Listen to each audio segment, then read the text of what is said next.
Hiking has been an obsession of mine for a while. Finding a new trail, exploring the woods, makes me feel alive.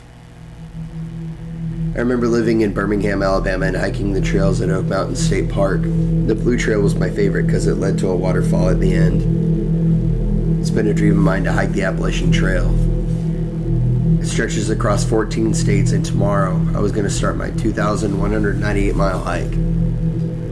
The start of the Appalachian Trail begins at the top of Springer Mountain in southern Fannin County, Georgia, and it ends at the summit in Baxter State Park, Maine. I had to make sure I packed everything I needed, and that included my thermoelectric stove to charge my phone, my LED flashlight, fire starters, lighter, matches, flint and steel, bug repellent, emergency snake bite venom extractor, first aid kit, one-person tent, sleeping bag, life straw, tea kettle, my .22 pistol, box of 22 bullets. Enough MREs for the entire hike. My wife Meg decided to drop me off at the starting point and see me off. Wasn't sure how long it was going to take me to finish, so she wanted to squeeze every second she could out of it. She couldn't come with me because her job was very overbearing, being a registered nurse in Nashville, you know. Though I wish she could, it was just out of the question. She used her one and only day off to drive me down here. Gonna miss her. One person I definitely could bring was my blue heeler, Charlie. Needed some companionship on the trip, and he goes on all my hikes with me. He had his own little rucksack on his harness with his water bowl, food bowl, flea and tick repellent. We pulled up in Meg's blue '04 Toyota Highlander, and I recorded myself as we pulled up. We're finally here. God, I'm nervous. You'll be fine. You have Charlie with you. Yeah, but I don't have you. You two are kind of a package deal. This would be my first hike I've ever done without both of you. I know. I'll miss my boys. Just make sure you keep an eye on Charlie. We're here. I love you. I leaned in to kiss Meg, welling up with tears at the thought of spending a long time away from her. Honey, it's okay. Don't be upset. This is your dream. I love you both so much. She kisses me back and kneels down to let Charlie lick her face before walking back to the Toyota. Well, you ready, buddy? Charlie let out a happy bark and we started walking through the archway. I stopped recording. It felt amazing, finally walking America's most famous trail. The sound of birds singing, leaves swaying as the wind blew through them, the smell of oak and pine. I took a deep inhale and looked down at Charlie. I swear, buddy, I could live out here. No electricity, no cars, just us. We walked for miles before we found a good spot to hunker down and make camp. We gathered some dry wood to build a fire. I also gathered some twigs for my thermoelectric stove and charged my phone. Charlie decided he wanted to play for a minute after seeing me pick up a bunch of sticks. Even though I was pretty tired from all the walking and gathering, figured what the hell. We still have a couple hours before dark, so we played a quick game of fetch. Charlie brought me something back that wasn't a stick. It was an arrow. Not a plastic modern arrow like you'd get at Walmart or Bass Pro. This was handmade. The head looked hand-forged.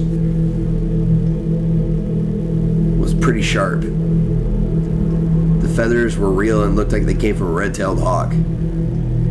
This was such an awesome find. I ran over and picked up my phone and started recording. Okay, I was just playing fetch with Charlie, and look what he brought me back. A real handmade arrow. This is so sick. It looks like the arrowhead was hand-forged, and it's sharp as hell. Dude, I can't wait to find more cool shit along the way. I stopped recording, stuck my phone in my pocket, then when I heard a twig snap.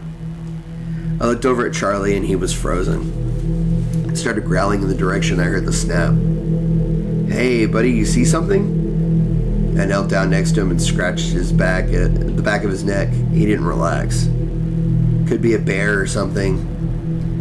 Charlie was always really good at sensing danger, so I decided to pick up my rucksack and move further down the trail so as not to be in the animal's way when it came down.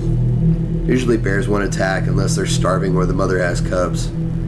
Either way, I wasn't dumb enough to hang around. We made it to a nice flat clearing, and I started to set up. All the time wasted before had me rushing to start a fire, set up my tent before it got dark. I heated up some beef stew from my MRE stash and fed Charlie as well. It was quiet, and the clearing gave me an amazing view of the stars. I laid out, placing my head against a rock and watching the night sky with Charlie lying next to me. Suddenly, he stood up, staring off into the woods. He looked stiff, and the hairs on the back of his neck stood straight up. I wonder what had him on high alert. Maybe a raccoon smelling my trash I tied up in a grocery bag. I picked up my LED flashlight and showed it into the woods where Charlie was looking. Nothing. No glowing eyes, no animals, nothing. I felt uneasy, like someone was watching me. I figured I'd be safer in my tent for some reason, so I put out the fire, coaxed Charlie into the tent with me with a treat, the only way that I could get him to come inside. I didn't sleep that well, but it was pretty quiet after that. I woke up around 6 a.m. and started breaking down my tent after eating a cookies and cream protein bar. Packed up and set out with Charlie. After about 10 minutes, I pulled out my phone and started recording. I didn't sleep that well last night. I proceeded to explain the events that happened. I feel like I'm overthinking everything. It had to be a raccoon or something waiting for me to go to bed so it could raid my trash. I held up the grocery bag to show I didn't leave it behind. Don't worry, I didn't litter. Anyways, Charlie and I are going to go do some exploring today. I ended my recording and slid my phone back into my pocket. We walked for miles before we decided to take a break. We walked up on a large log and I took a seat before giving Charlie water and a treat. After 10 minutes, someone was coming up on the trail. We both jumped as he turned the corner. Oh, fuck! Jesus! We both laughed after scaring each other. Sorry, dude. I didn't expect to see anyone. All good, bro. You posted up on a sharp turn, though. Yeah, I guess it was a bad spot to rest. Charlie started barking hysterically at the stranger and growling. He's never acted like that before. He doesn't even bark at strangers. I stuck my hand out. Charlie, chill the fuck out. I'm Kevin. Sorry about him. He shook my hand. It's all good. He's just doing his job. You're traveling kind of light, Paul. What kind of gear are you carrying? Paul only had an e-sport backpack and didn't even look like he had a tent. I was worried he was possibly a rookie who didn't come prepared. I do a lot of bushcraft, so a knife, some cord, basic tools. That must take you a while to set up. What do you do for food? Paul took a step back and scrunched his face, clearly annoyed by my questions. What's up with the interrogation, bro? I hunt, if you must know. I don't plan on returning to society until I get to Maine. I apologize. I'm just making sure you're not a rookie who's unprepared. You could die out here. Alright, good luck, Kevin. I didn't mean to offend him. Maybe Charlie's incessant barking put him off. Whatever. He left. What's up with you, bud? That's not like you. I emptied out what was left of Charlie's bowl and started walking. That feeling hit me again. That someone is watching me. Charlie stopped on a dime and started growling, facing off the trail. I felt uneasy, so I just kept walking. Had to pull Charlie away. I keep telling myself it's just an animal. I'm not a superstitious person and I don't believe in monsters, but I have heard about people who live out here deep in the mountains.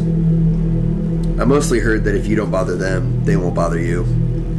After several days, I ended up in North Carolina. Things seemed to mellow out for a while. Haven't seen anyone else on the trail since Paul. I pulled out my phone and started recording as soon as we crossed the state line. Here we are in North Carolina.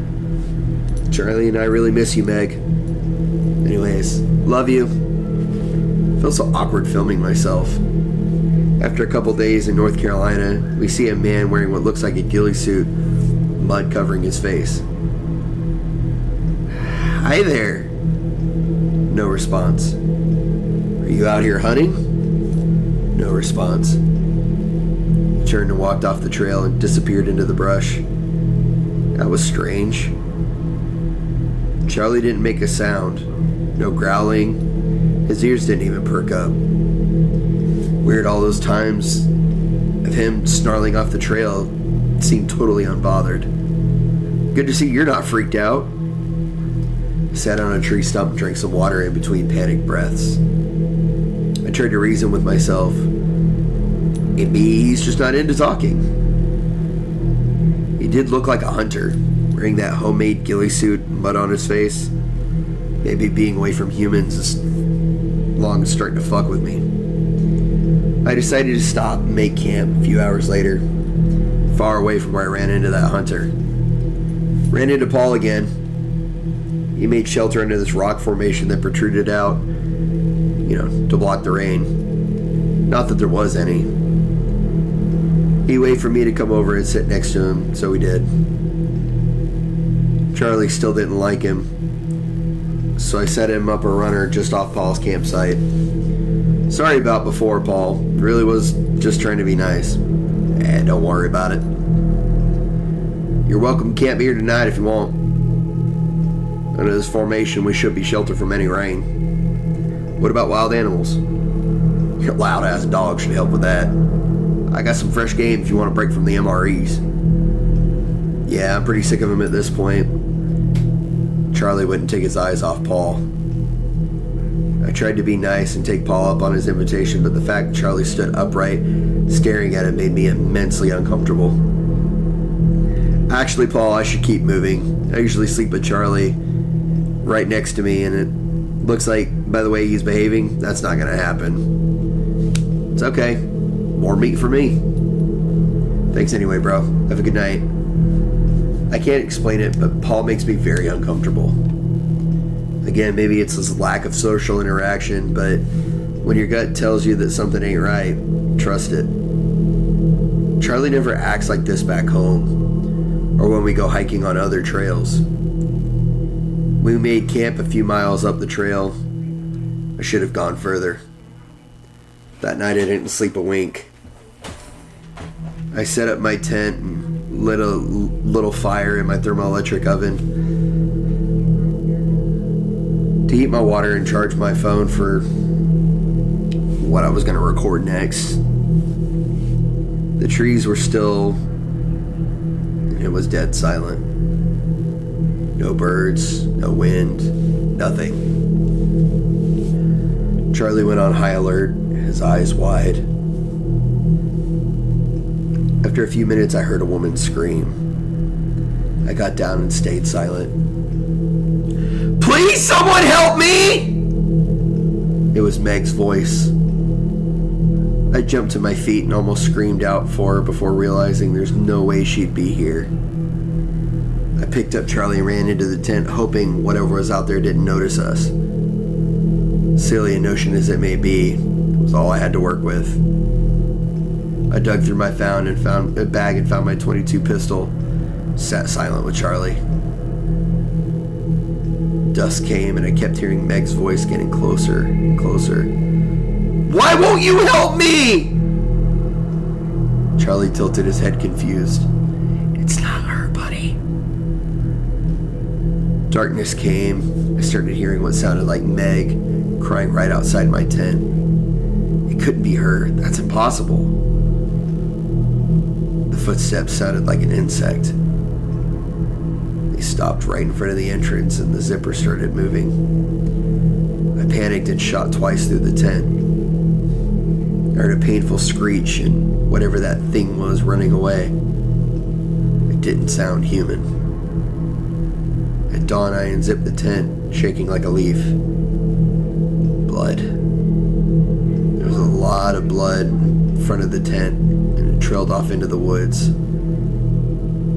Whatever it was, I definitely heard it. I packed up and made my decision to end the trip. I was going to find an exit off trail and go the fuck home. The issue was at least 2 days walking from there. I can't take much more of this shit. I can feel that thing watching me and Charlie. Charlie's on high alert, pulling me forward, and it feels like my shoulder might pop out of socket.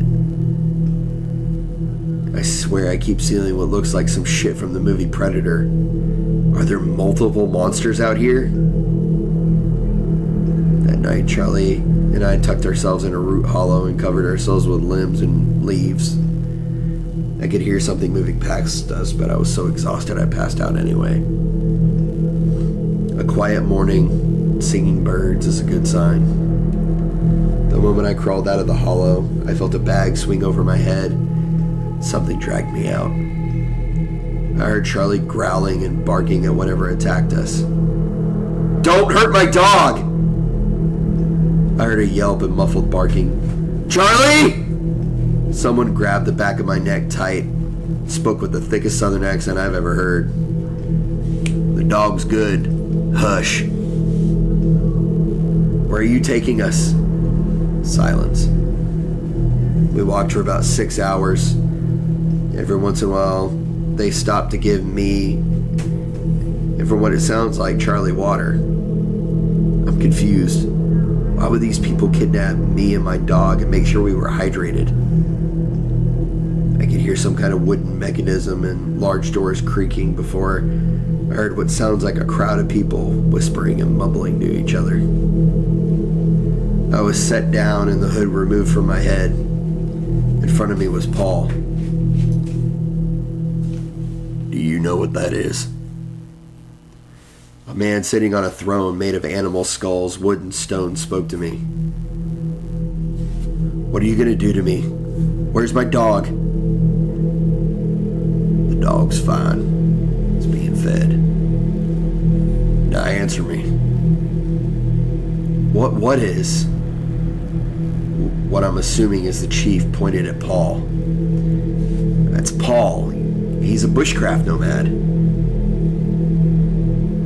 "That thing almost killed you and your dog while you slept. Wise boy trying to use a root hollow to cover yourself. This thing right here is a predator. It hunts using smell and tricks." "Kevin, those people are crazy.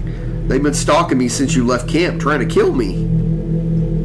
You gotta help me, please." The chief stood up and struck Paul with a large wooden mallet. "Hush your mouth, you demon." Paul barely flinched. "It's a mimic. They make themselves look and sound like folks. They can look and sound like anyone or anything to lure people out. And eat them."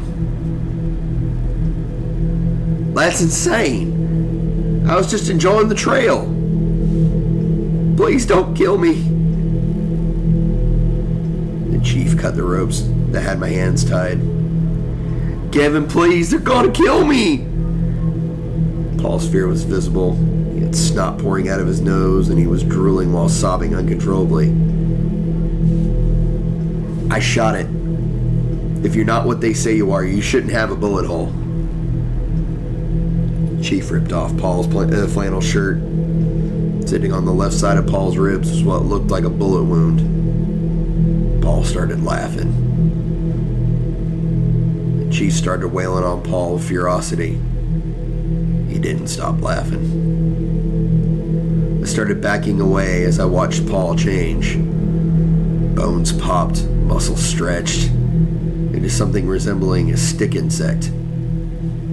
It bent down on all fours and his jaw stretched well past its natural capabilities, letting out a shrill screech. The chief and 5 other men stabbed it with spears. Christian didn't even flinch. It swiped at 3 of them, knocking back into the wall. I was frozen with fear, trying to talk myself into running. After a couple seconds, I finally mustered up the courage to get up and run. Made it out of the longhouse and looked back, and the mimic It grabbed the chief by both hands and took a bite of his head.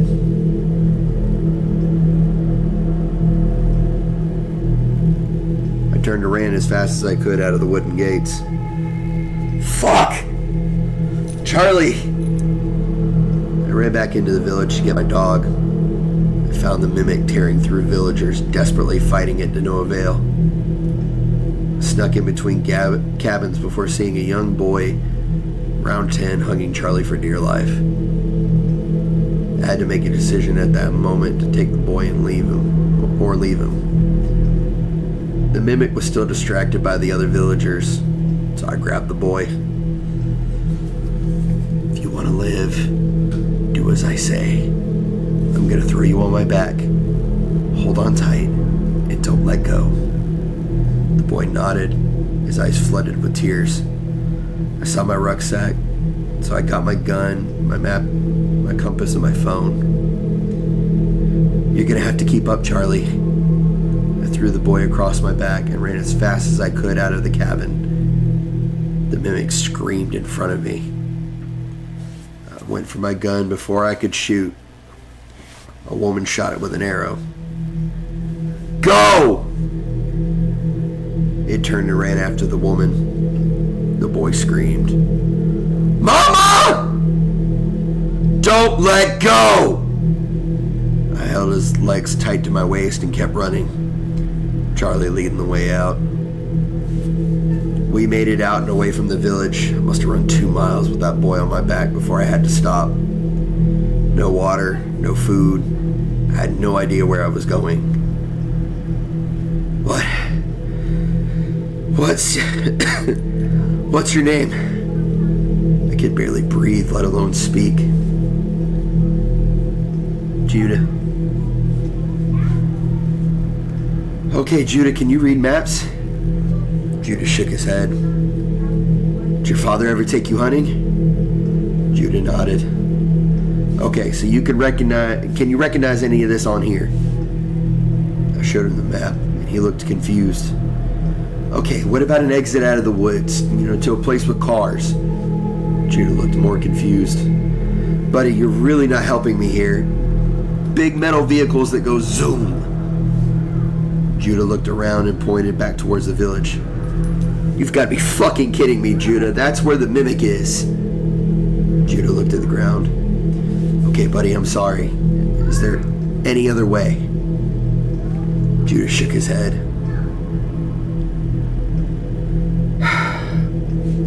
Okay, we're gonna have to mask our scent or something so it can't find us. Scooped up a clod of mud and started smearing it on my face.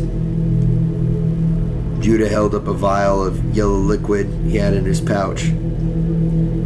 It's not what I think it is it? No, Pete. I cringed at the thought of smearing piss across my body, but it was a better idea than mud.